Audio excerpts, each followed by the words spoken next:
একই জিনিস পানি হচ্ছে হাত ধরে অসুবিধার কিছু নাই, হাত তো ধুবেই।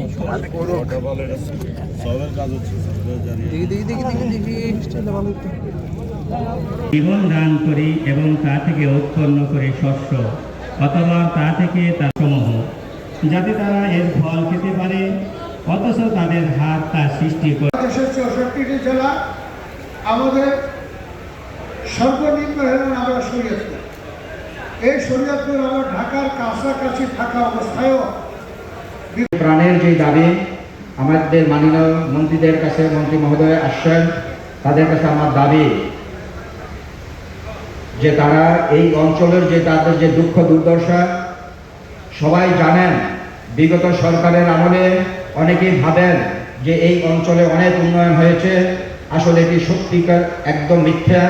তারা এই উন্নয়ন দরকার এবং আমি আশাবাদী আপনাদের 3 জন সদস্যগ্রস্ত আছেন, এর মধ্যে জনাব মিয়া নুরুদ্দিন আহমেদ অপু দীর্ঘদিন কতটুকু উন্নয়ন করে যাবেন ওনারা, এবং আমাদের মন্ত্রণালয়ের অধীনে এই রেলপথ, সড়কপথ, নৌপথের অধীনে যতটুকু সুযোগ আছে এই শরীয়তপুরের জন্য, এই সুযোগটুকু অন্য যেখানে থেকে আপনারা আগে পাবেন এই নিশ্চয়তা আমি দিয়ে দেবেন।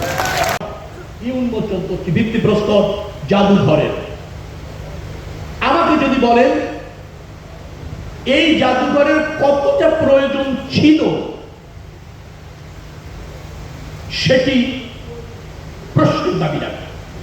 কিন্তু যেহেতু এই প্রকল্প সেতুর সাথে ছিল, এটি বাংলাদেশের যমুনা সেতু আমরা করেছিলাম, পদ্মা সেতুর উদ্যোগও আমরা নিয়েছিলাম। আপনারা জানেন 2002 থেকে 2005 এই পদ্মা সেতু নির্মাণের ফিজিবিলিটি স্টাডি হয়েছিল দেশনেত্রী বেগম খালেদা জিয়ার সরকারের সময়,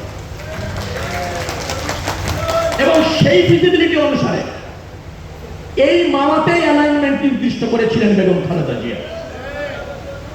অ্যালাইনমেন্টটা নির্দিষ্ট করেছেন, আবারও বলছি, বেগম খালেদা জিয়ার সরকার, যে এটা মাওয়া দিয়েই যাবে।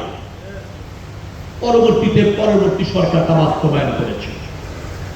অর্থের অপচয় হয়েছে আমি যতটুকু বুঝি, দুর্নীতি হয়েছে আমি যতটুকু দেখেছি, কিন্তু পদ্মা সেতুটা হয়েছে। অর্থের ব্যয় কমানো যেত, আরো স্বচ্ছতার সাথে করা যেত, সেটাই জনগণের দাবি ছিল, করা যায়নি।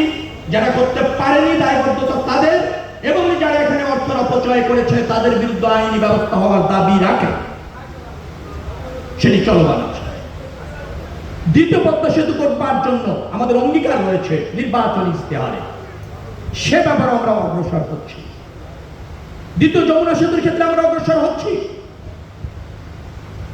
বরিশাল ভোলা সেতুর ক্ষেত্রে আমরা অগ্রসর হচ্ছি।